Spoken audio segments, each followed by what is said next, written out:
Hi there, I'm Trevor and welcome to TH Training Painting. In this and other of my Battlefield Basics videos, I'm going to show you how to make these super easy to make ruins for your battlefield.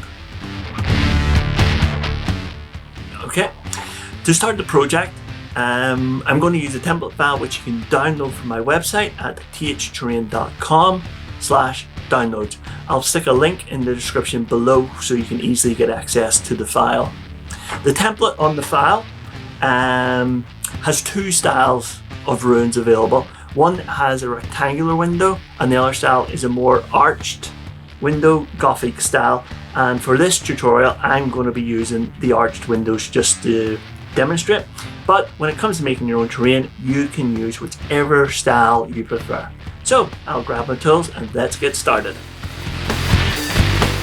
The tools and materials I'm going to need are a printout of the template file, a sharp craft knife, a steel ruler, pencil, some sanding blocks, some sheets of grey board, multi-purpose filler, spread adhesive, PVA glue, and last but not least, some paint and some paint brushes.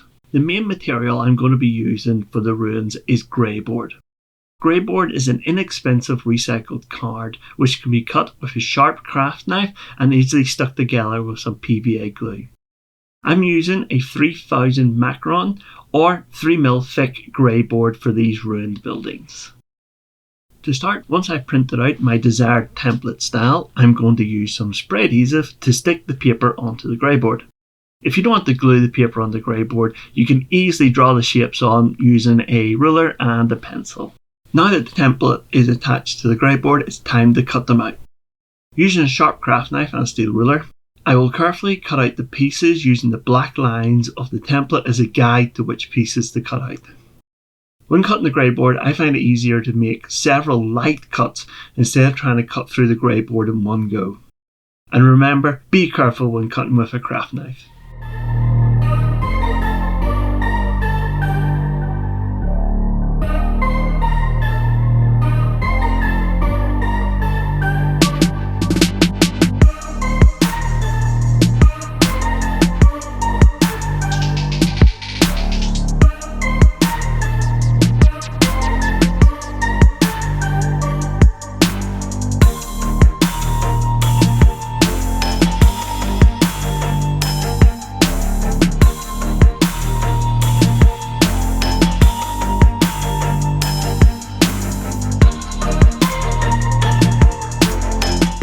When cutting out the windows, it may be easier to cut them out freehand instead of using the ruler.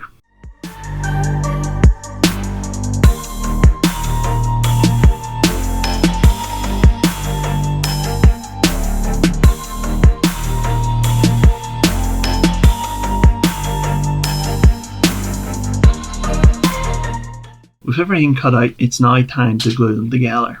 I've cut out the long and short wall sections, and these parts are added to the front of the walls to add the decoration. The first parts to be glued together are the decoration pieces onto the wall sections.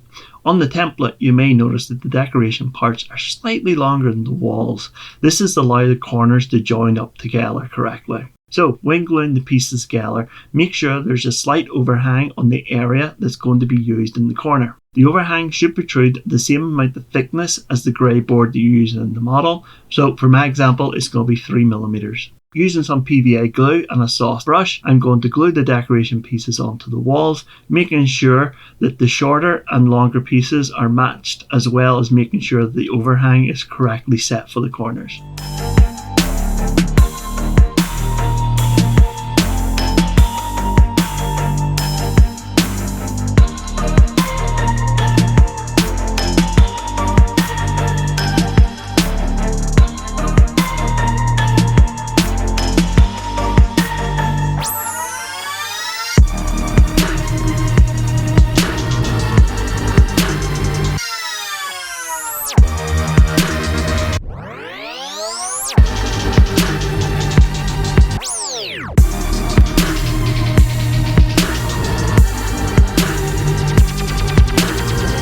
Once everything is stuck together, I'm going to leave them to dry.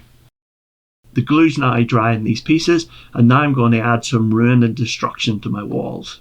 But before I move on to that, Just wanted to show you how the corners go together with the overhang. So hopefully you can see how the overhang works and it'll create really neat corners for you. So moving on, it's time to rack my walls. Taking my pencil, I'm going to draw in some lines to mark the areas I want to cut off to represent the damage, and also making sure that the corner areas match up so I've got a good looking corner piece. So with the pencil, I'm just drawing some random lines like these.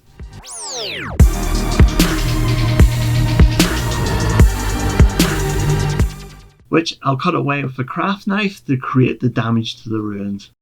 I'll add some damage to all the pieces. Remember, it's easier to cut through with several light cuts instead of one cut.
Now I've created the damage to the walls, I'm going to glue the pieces together to make my corner ruins.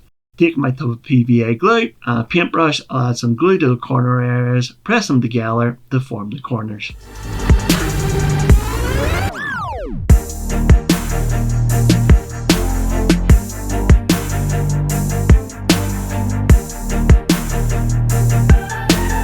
I'm using the guidelines of my cutting mat just to make sure I get nice right angles.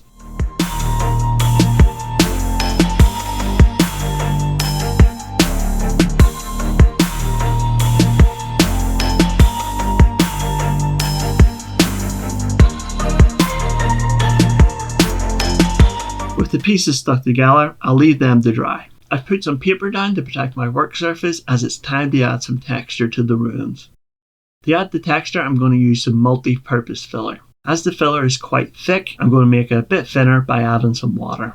So, using a stiff paintbrush, I'll add some filler into a container, add a little water, and give it a good mix until I get an even consistency. If my mixture is a little too thin, I can add some more filler to thicken it. Once the texture is of a similar consistency of, say, acrylic paint or PVA glue, it's time to paint it onto my ruins. This is quite messy, but make sure you get everything covered.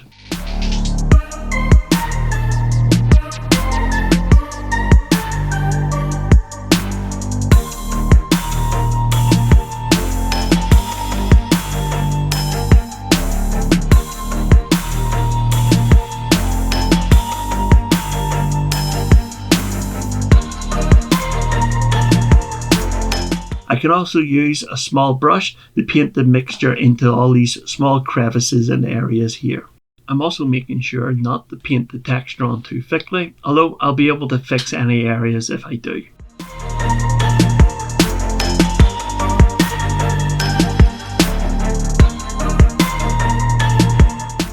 Once I've added the texture mixture, I'll just give it some time to dry before moving on.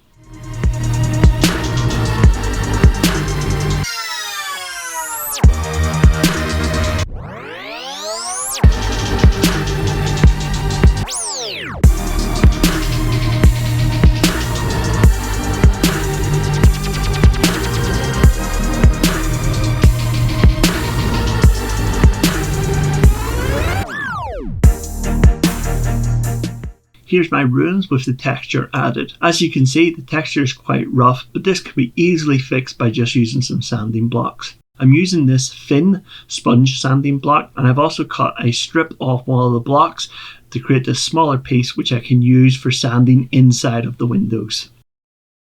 Making sure to support the models, I give each one of them a light sand to take away any areas where there's too much texture and make them nice and smooth.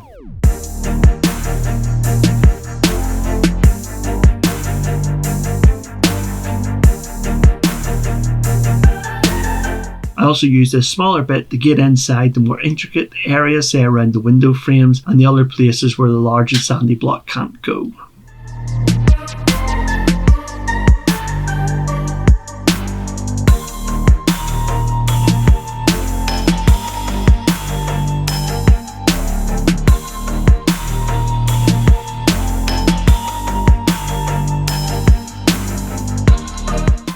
Okay, with the texture added to my runes, it's now time to add some paint to them. I'm going to be painting my runes in a sort of grey stone colour. I'm going to put a base coat of neutral grey and then dry brush in lighter grey and then finally highlighting with an even lighter colour. I'll also add some brown into the models to create some dirt and grime. I'll start by adding some paint to my palette and then start putting the base coat of grey on the runes. To stop getting paint all over my fingers, or even worse, leaving finger mark elsewhere in the house, I'm going to paint the bottom half of the model first, and then when that dries, I'll paint the top half of the runes.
Bottom half's now dry. I'll quickly add some paint onto the top half using the same grey that I used before.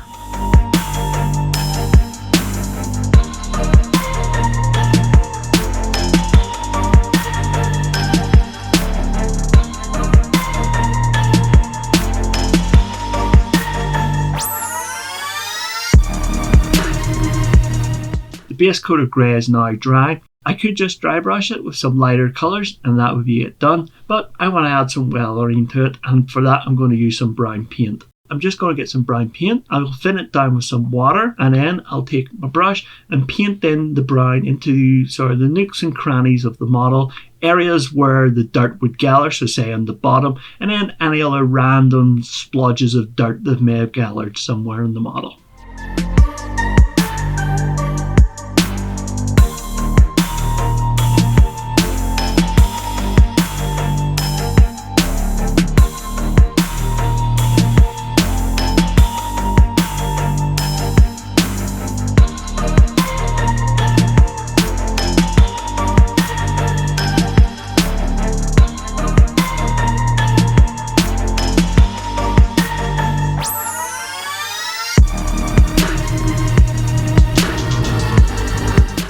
With the brown paint that's now dry, I can now dry brush on my lighter shades of grey. If you've never done any dry brushing before, you can check out my tutorial video on dry brushing right here. I'll add some paint to my palette, and using a flat brush, I'm going to do a heavy dry brush all over the ruined buildings. And as you can see, the dry brushing will help blend in all that brown as well. I'll just finish dry brushing this shade before I move on to the other shade.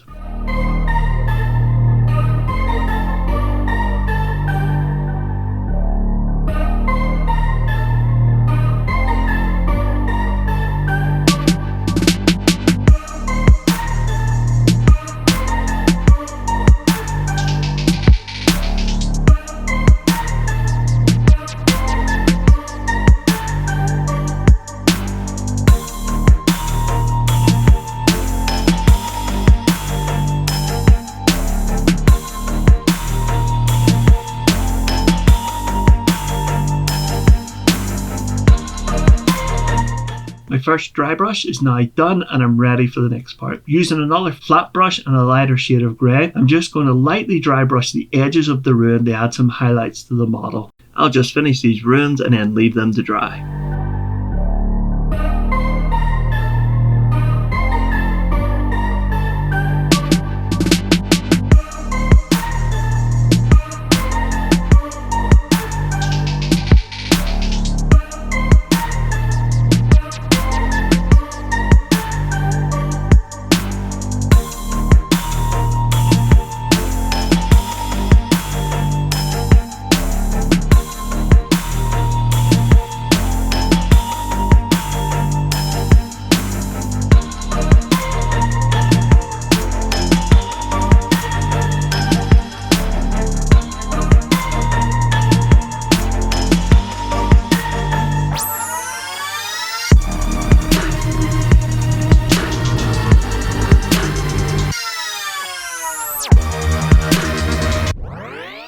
as a final step, I'm just going to add the slightest of edge highlight with some white paint to my ruins. So using a small flat brush, I'm going to carefully highlight the edges of the model. These are the really exposed edges.